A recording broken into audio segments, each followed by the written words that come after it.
बिस्मिल्लाहिर्रहमानिर्रहीम। अस्सलाम वालेकुम। कैसे हैं तमाम दोस्त? उम्मीद करता हूँ बिल्कुल खैरियत से होंगे। आज की वीडियो स्पेशली उन दोस्तों के लिए जिन्होंने अपने घर पर सब्जियात लगाई होती हैं, फूलदार पौधे लगाए होते हैं या फिर फलदार पौधे लगाए होते हैं।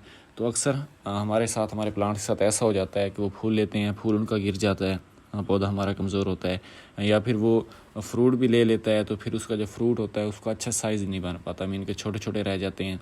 अगर वो छोटे छोटे रह जाते हैं तो फिर वो अच्छी तरह मैच्योर नहीं हो पाते।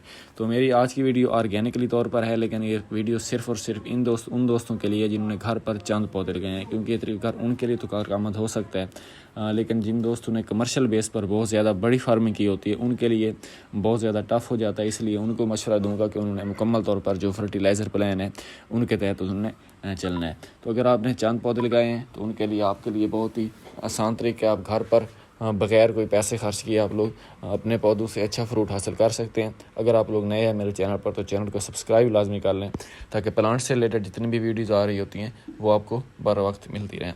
तो करना क्या है, आपने एक अंडा लेना है, उसका जो छिलका है उसको छिलके को, और साथ में जो हमारे पास आलू होता है, आलू का जो छिलका होता है उसको आप दोनों ने आपने इन दोनों का मिक्सचर बना लेना है। मीन को दोनों को किसी भी चीज़ के साथ उसको अपने मसल देना है अच्छी तरह, और उसमें आपने उसको अपने पानी में मीन के कुछ दिनों के लिए रख देना है। तो अब बात ये होती है कि ये चीज़ तो हमने कर लेनी है, लेकिन इसमें असल ऐसी चीज़ क्या है जो हमारे पौधे को बहुत ज़्यादा न्यूट्रिएंट्स दे रही होती है।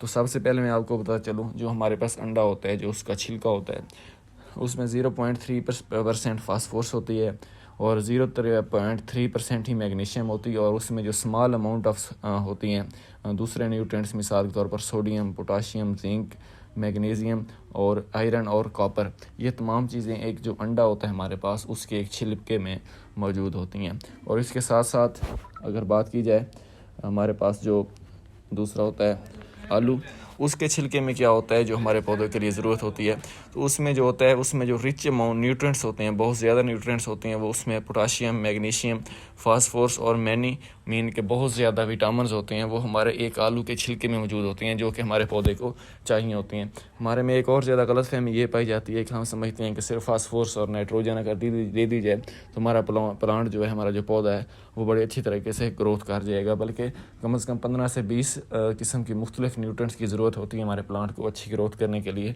तो अगर आप लोग ये तमाम चीज़ें इस्तेमाल करते हैं तो जो आपका प्लांट है एक तो हेल्दी रहेगा, और उसके बाद उसके ऊपर जो फ्रूट आएगा वो भी बहुत अच्छा फ्रूट आएगा, और उसके साथ साथ अगर आपका फ्रूट गिर जाता है तो वो भी गिरेगा नहीं। आप लोगों ने ये तमाम काम करना है और कमेंट सेक्शन में बताना है अगर आप लोग इसके ऊपर ट्राई कर चुके हैं तो आपको कैसा रिज़ल्ट मिल रहा है। इंशाल्लाह बहुत जल्द मुलाकात होती है एक नई वीडियो के साथ, एक नए प्लांट के साथ। इजाज़त दीजिए। अल्लाह हाफिज़।